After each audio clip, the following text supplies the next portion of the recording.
A marble road paved 1,900 years ago, polished smooth by the wheels of Roman carts, with children's board games still scratched into its surface. It runs 70 meters through the center of a modern Greek city, 5.5 meters below the street, exactly where the Romans left it. The wheel ruts are still there. The drainage channels still work, and it was found because a city tried to build a subway on top of it. The city is Thessaloniki, the second largest in Greece. In 2006, it began digging a metro to relieve some of the worst traffic congestion in Europe. What the diggers hit instead was the buried spine of an entire ancient city, preserved so completely that historians started calling it the Byzantine Pompeii.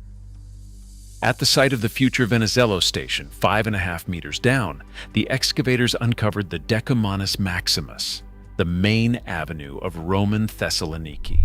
It was the central artery of the city, running east to west, connecting the Golden Gate to the Kalamaria Gate. It was paved in marble, it was lined with columns, and it had been sealed beneath the modern street for 17 centuries. The road did not come up alone.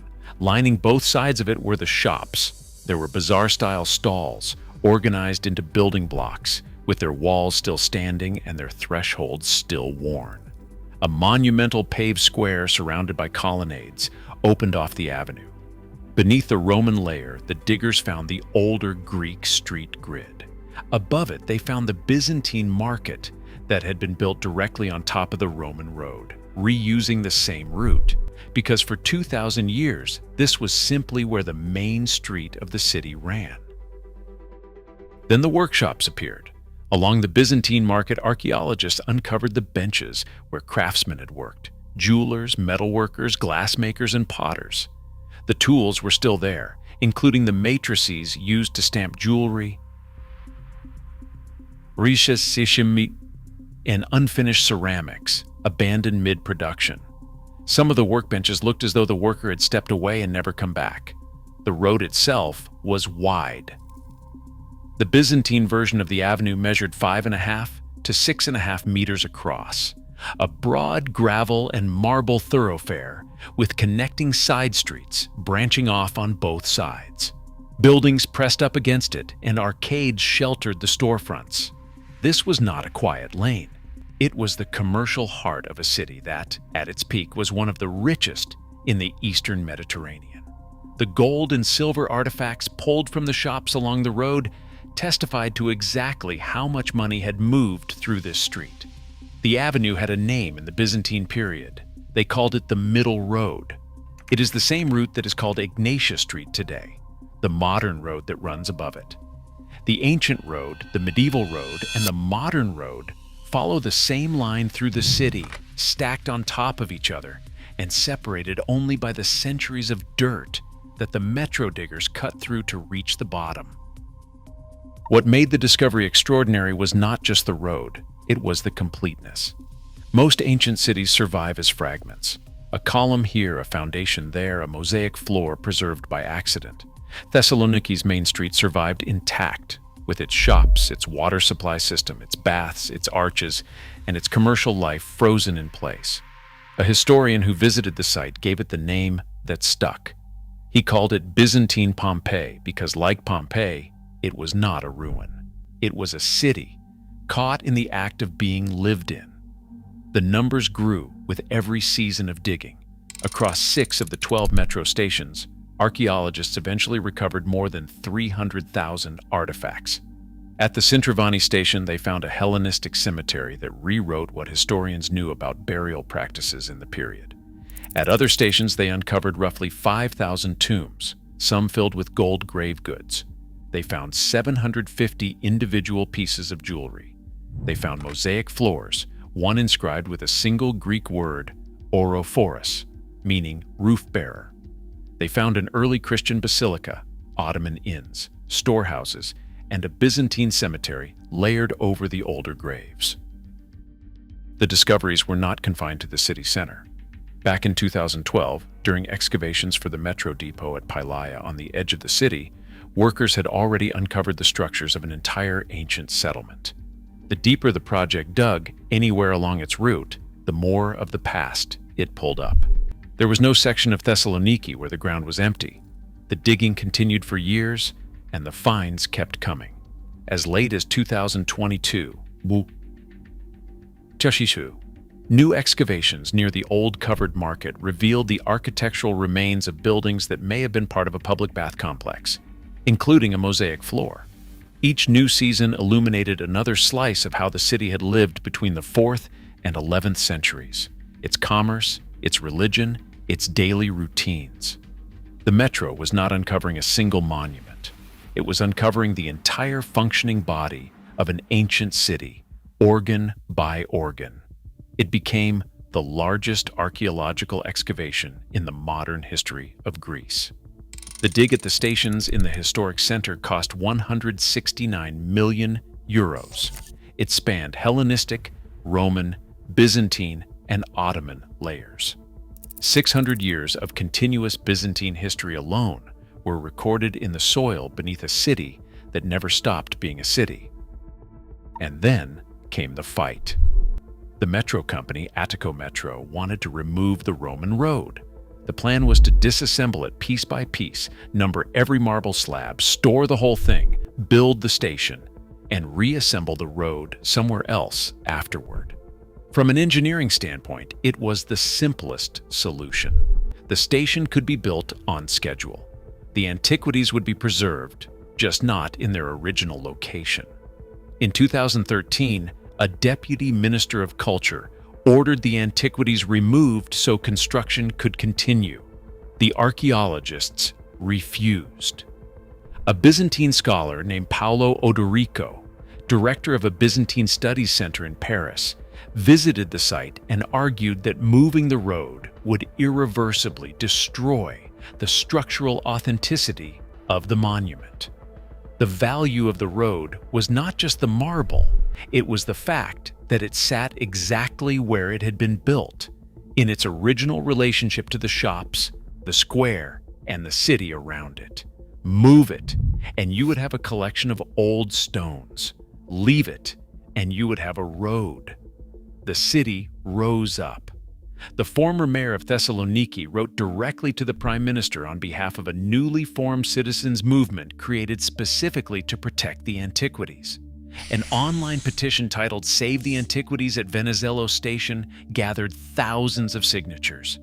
Residents who had spent years frustrated by the metro delays now found themselves fighting to slow the project down even further, to protect what was underneath their streets. The case went all the way to Greece's Council of State, the highest administrative court in the country. The court sided with the road. Attico Metro was forced to redesign the entire line. Instead of removing the antiquities, the engineers sank the tunnels deeper, to depths ranging from 14 to 31 meters, dropping the trains below the archaeological layer so the ancient city could stay where it was. At the Demokratia station, the entire station was shifted roughly 30 feet to avoid a Byzantine-era wall. Engineers were forced to dig as deep as 100 feet in places to avoid disturbing the archaeological record. Architects redesigned station after station to accommodate finds that kept emerging from the ground. The redesign added years to a project that was already badly delayed, and it cost a fortune. But the road stayed where it was. The result is something that exists nowhere else in the world. When the Thessaloniki Metro opened in late 2024, after 18 years of construction, the Venizelos station did not just contain a display case of artifacts. It contained the Roman road itself, preserved in place, in situ, integrated into the working station. Passengers descending to catch a train walked past the actual marble avenue that Romans walked 19 centuries ago, sitting exactly where it was found. The Prime Minister described it simply: "We will go through an underground museum to reach the train." The metro stations of Venizelos, Hagia Sophia, Sintravani, and Demokratias now double as exhibition spaces, displaying the finds recovered from beneath them. The Venizelos station holds the road. A separate museum space of 5,000 square meters was created near the city's university library to to hold the overflow. The largest archaeological site in the network sits permanently fused into the transit system. The marble paving stones tell the smallest and most human stories of all. Several of them are scratched with board games, the kind Roman children and idle adults would have played at the side of the road while waiting, trading, or resting. Others carry the deep grooves cut by the wheels of horse-drawn carts, worn into the stone over centuries of traffic, each rut marking the exact line that thousands of drivers followed through the heart of the ancient city. Among the stones, the diggers found oil lamps and tools, dropped and left, the debris of ordinary days 2,000 years ago. Thessaloniki was founded in 315 BCE, named after a half-sister of Alexander the Great. It became one of the most important cities of the Roman Empire, sitting on the Via Egnatia, the great military road that connected Rome to Constantinople. When the Roman Empire split, Thessaloniki became the second city of Byzantium, after the capital itself. It survived the fall of the West, endured Slavic and Arab sieges, was sacked and rebuilt, fell to the Ottomans in 1430, and remained under their rule for nearly 5 centuries before returning to Greece in 1912. Through every one of those upheavals, the main street stayed in the same place. The empires changed. The language of the shopfronts changed. The buildings were torn down and rebuilt. The street remained. That is the detail that makes the discovery so unusual. Most ancient cities were abandoned, or destroyed, or moved. Their ruins survive precisely because nobody built on top of them. Thessaloniki is the opposite. It was never abandoned. People have lived on this exact spot, walked this exact street, for 2,300 years without interruption. The road survived not because the city died, but because the city refused to. Each generation simply paved over the last one and kept walking the same line. The metro diggers did not discover a lost city. The city was never lost. It was underneath, where it had always been, where every resident of Thessaloniki had been walking above it without ever seeing it. The road had carried Roman carts, Byzantine merchants, Ottoman traders, and finally modern pedestrians on the asphalt street directly above, all following the same line through the city across 2,000 years. Now the trains run beneath it. The road sits in its station, lit and preserved, the wheel ruts and the board games still visible in the marble. And every day, 250,000 passengers pass through an underground museum to reach a train, walking past the street their city was built on, the one that was there before them, and will be there after, exactly where the Romans left it. Thanks for watching. If this is the kind of exploration you want to follow, subscribe. There is more to come.